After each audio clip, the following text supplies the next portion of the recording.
నమస్తే welcome to I witness Telugu news. నేను మీ ఆదిత్య. ముందుగా ప్రేక్షకులందరికీ గణతంత్ర దినోత్సవ శుభాకాంక్షలు మరియు హెడ్లైన్స్ చూద్దాం. నియంతృత్వ ధోరణి తెలంగాణ సమాజం సహించదు గవర్నర్ తమిళిసై. జూబ్లీహిల్స్ రోడ్డు ప్రమాద ఘటనలో 5గురు అరెస్ట్. బీఆర్ఎస్ కు కోకాపేటలో 11 ఎకరాల భూమి కేటాయింపై పిటిషన్. మహోన్నతమైన మన రాజ్యాంగాన్ని రాజ్యాంగకర్తలు ఎంతో ముందు చూపుతో తయారు చేశారని తెలంగాణ గవర్నర్ తమిళిసై అన్నారు. గణతంత్ర దినోత్సవాన్ని పురస్కరించుకొని రాష్ట్ర ప్రజలకు శుభాకాంక్షలు తెలిపారు. ఇక హైదరాబాద్ నాంపల్లి పబ్లిక్ గార్డెన్స్ లో గవర్నర్ జాతీయ పతాకాన్ని ఆవిష్కరించారు. తొలుత గవర్నర్ కు సీఎం రేవంత్ రెడ్డి, సీఎస్ శాంతకుమారి, ఇతర అధికారులు స్వాగతం పలికారు. అనంతరం గవర్నర్ సైనిక దళాల గౌరవ వందనం స్వీకరించారు. ఈ సందర్భంగా ప్రజలను ఉద్దేశించి గవర్నర్ ప్రసంగించారు. బడుగుల జీవితాల్లో వెలుగులు నింపేందుకు మా ప్రభుత్వం కట్టుబడి ఉంది. ఇక రాజ్యాంగ మార్గదర్శకత్వంతో ముందుకెళ్లడం గర్వించదగ్గ విషయం.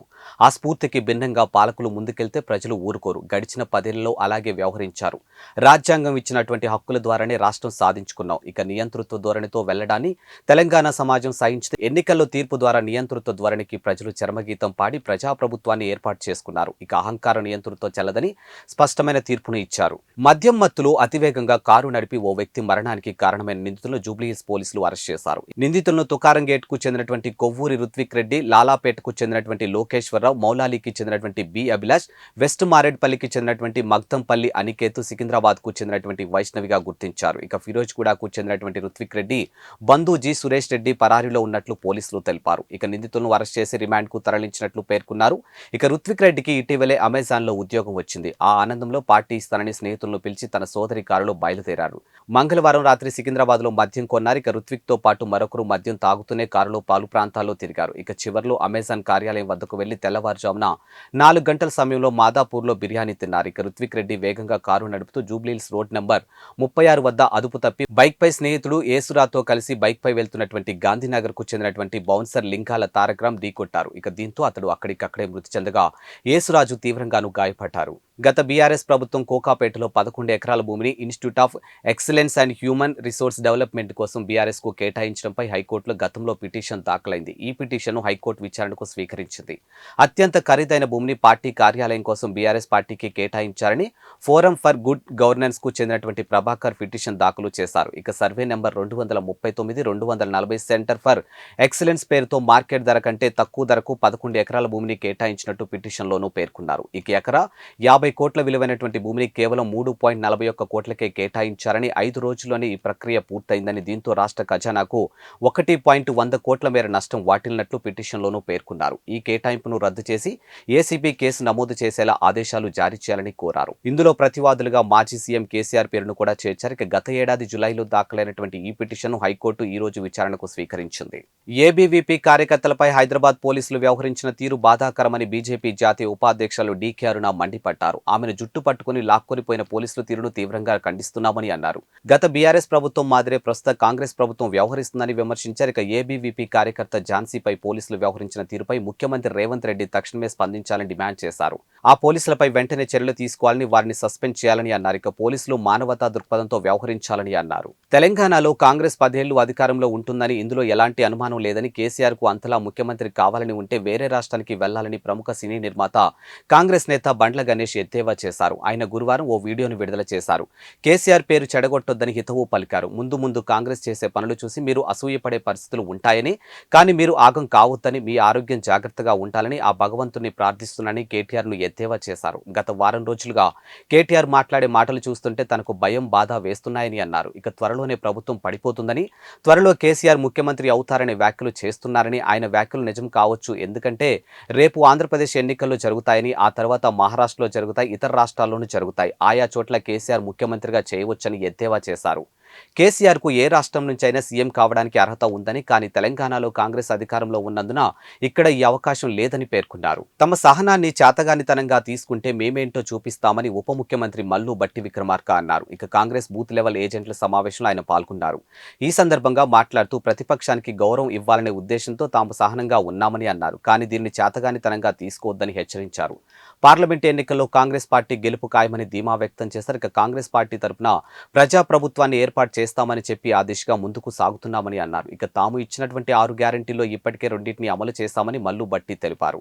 రానున్న రోజుల్లో మిగిలిన వాటిని కూడా అమలు చేస్తామని హామీ ఇచ్చారు. కానీ ప్రతిపక్ష నాయకులు అవాకులు చవాకులు పేల్స్తున్నారని ధ్వజమెత్తారు. ఇక మనది ప్రజాస్వామ్య దేశమని, ప్రజాస్వామ్య రాష్ట్రం కానీ ఇష్టరీతినటువంటి మాట్లాడొద్దని అన్నారు. ఇక తాము కన్నెర్ర చేస్తే బీఆర్ఎస్ మిగలదని అన్నారు. గవర్నర్ కోటాలో ఎమ్మెల్సీగా ప్రొఫెసర్ శ్రావణ్ కరెక్ట్ కాదా, కానీ ప్రొఫెసర్ కోదనం కరెక్టా అని governor Tamilisai BRS working president KTR ప్రశ్నించారు. ఇక గురువారం మీడియాతో ఆయన పిచ్చాపాటిగా మాట్లాడుతూ కౌశిక్ రెడ్డి నియామకాన్ని గవర్నర్ ఎందుకు తప్పుపడుతున్నారని అన్నారు. ఇక రానున్న పార్లమెంటు ఎన్నికల్లో సీనియర్లు ఎవరూ పోటీ చేయమని స్పష్టం చేశారు.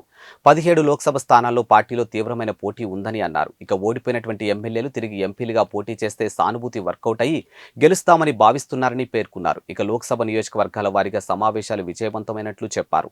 సన్నాహక సమావేశాల్లో కార్యకర్తలు మంచి ఫీడ్బ్యాక్ ఇచ్చారని తెలిపారు. ఇక త్వరలోనే 30,000 మంది సోషల్ మీడియా కార్యకర్తలతో సమావేశం కానున్నట్లు తెలిపారు. గత అసెంబ్లీ ఎన్నికల్లో స్వల్ప ఓట్ల తేడాతో 14 స్థానాల్లో ఓడిపోయామని పేర్కొన్నారు. ఇక కేసీఆర్ పై కుట్ర పన్నేందుకు 2 జాతీయ పార్టీలు ఏకమయ్యాయని ఆరోపించారు. ఆదిలాబాద్ జిల్లా ఇంద్రవెల్లికి వస్తున్నాను. ఇక కాసుకోండి అని ముఖ్యమంత్రి టీపీసీసీ అధ్యక్షుడు రేవంత్ రెడ్డి బీఆర్ఎస్ బీజేపీ నాయకులకు సవాల్ విసిరారు. కాంగ్రెస్ పార్టీ బూత్ లెవెల్ ఏజెంట్ల సమావేశంలో ఆయన పాల్గొన్నారు. ఈ సందర్భంగా మాట్లాడుతూ కార్యకర్తలు చెమటోడ్చి తెలంగాణలో కాంగ్రెస్ పార్టీని అధికారంలోకి తీసుకొచ్చారని, పార్లమెంటు ఎన్నికల్లో గెలిపించి ఢిల్లీలోనూ ఇందిరమ్మ రాజ్యాన్ని తీసుకొద్దామని పిలుపునిచ్చారు. ఇక నరేంద్ర మోదీని ఓడించి రాహుల్ గాంధీని ప్రధానిగా చేయాలని అన్నారు. కార్యకర్తల కష్టం వల్లే తాను ముఖ్యమంత్రిని అయ్యానని అన్నారు. ఇక తన పదవీ హోదా కాంగ్రెస్ కార్యకర్తలు ఇచ్చినవే అని అన్నారు. అధికారంలోకి వచ్చి 50 రోజులు కూడా కాలేదని, కానీ బీజేపీ బీఆర్ఎస్ పార్టీలు మన హామీలు అసహనం వ్యక్తం చేస్తున్నాయని అన్నారు. హామీలపై అప్పుడే బిల్లా రంగాలు ప్రశ్నిస్తున్నాయని చురకలు అంటించారు. ఇక ఫిబ్రవరి నెలలో మరో 2 హామీలు అమలు చేస్తామని స్పష్టం చేశారు. ఇక రానున్న లోక్సభ ఎన్నికల్లో తెలంగాణలో మనం 14 స్థానాలు విజయం సాధించాలని అన్నారు. ఇక నుంచి తాను రోజు విడిచి రోజు తెలంగాణలో పర్యటిస్తానని చెప్పారు. మన పోరాటంలో ఇది ఇంటర్వెల్ మాత్రమేనని, ఇంటర్వెల్ తర్వాత నుంచి అసలు సినిమా ఉంటుందని అన్నారు. దేశవ్యాప్తంగా 75వ గణతంత్ర వేడుకలు ఘనంగా జరుగుతున్నాయి. ఈ సందర్భంగా ప్రధానమంత్రి నరేంద్ర మోదీ ఈ ఏడాది వేడుకలకు ముఖ్య అతిథిగా వచ్చినటువంటి ఫ్రాన్స్ అధ్యక్షుడు ఇమాన్యుయల్ మాక్రాన్ దేశ ప్రజలకు శుభాకాంక్షలు తెలిపారు. ఇక 75వ గణతంత్ర దినోత్సవం ప్రత్యేక సందర్భంలో శుభాకాంక్షలు, జై హింద్ అంటూ ఎక్స్ వేదికగా ప్రధాని మోదీ స్పందించారు. ఇక ఇమాన్యుయల్ మాక్రాన్ కూడా భారత పౌరులకు శుభాకాంక్షలు తెలిపారు. ఇక నా ప్రియనేస్తం నరేంద్ర మోదీ భారతీయ ప్రజలకు మీ గణతంత్ర దినోత్సవం సందర్భంగా నా హృదయపూర్వక శుభాకాంక్షలు. మీ వద్దే ఉన్నందుకు చాలా సంతోషంగా ఉంది, గర్వంగా ఉంది. ఇక వేడుకలు జరుపుకుందాం అంటూ ఎక్స్ వేదికగా ఆయన స్పందించారు. కాగా దేశవ్యాప్తంగా 75వ గణతంత్ర దినోత్సవాలు ఘనంగా జరుగుతూ ఉన్నాయి. ఇక డాక్టర్ అంబేద్కర్ రాజ్యాంగం పితామహుడు అని పిలుస్తారు. ఈ సంవత్సరం గణతంత్ర దినోత్సవం యొక్క వీక్షిత్ భారత్, భారత్ ప్రజాస్వామ్యానికి మాతృక అనే థీమ్తో ఈ ఏడాది వేడుకలు జరుగుతూ ఉన్నాయి. దేశ ప్రజల ఆకాంక్షలు ప్రజాస్వామ్య సంరక్షణను ఇతివృత్తం తెలియజేస్తుంది. కాగా ఉదయం 10:30 దేశ రాజధాని ఢిల్లీలో గణతంత్ర దినోత్సవ కవాతు జరుగుతుంది. ఇక దాదాపు 90 నిమిషాల పాటు కొనసాగుతుంది. స్వయం కృషితో జీవితంలో అత్యున్నత శిఖరాలకు చేరుకున్నటువంటి మెగాస్టార్ చిరంజీవిని పద్మ విభూషణ్ పురస్కారం వరించడంపై అభినందనలు వెల్లువెత్తుతూ ఉన్నాయి. పలువురు ప్రముఖులు దిగ్గజ నటుడికి అభినందనలు తెలియజేస్తూ ఉన్నారు. ఈ జాబితాలో మెగాస్టార్ తమ్ముడు జనసేన అధినేత పవన్ కళ్యాణ్ కూడా చేరిపోయారు. స్వయం కృషితో జీవితంలో అత్యున్నత శిఖరాలకు చేరుకున్న మెగాస్టార్ చిరంజీవిని పద్మ విభూషణ్ పురస్కారం వరించడంపై అభినందనలు వెల్లువెత్తుతూ ఉన్నాయి. పలువురు ప్రముఖులు దిగ్గజ నటుడికి అభినందనలు తెలియజేస్తూ ఉన్నారు. ఈ జాబితాలో మెగాస్టార్ తమ్ముడు జనసేన అధినేత పవన్ కళ్యాణ్ కూడా చేరిపోయారు.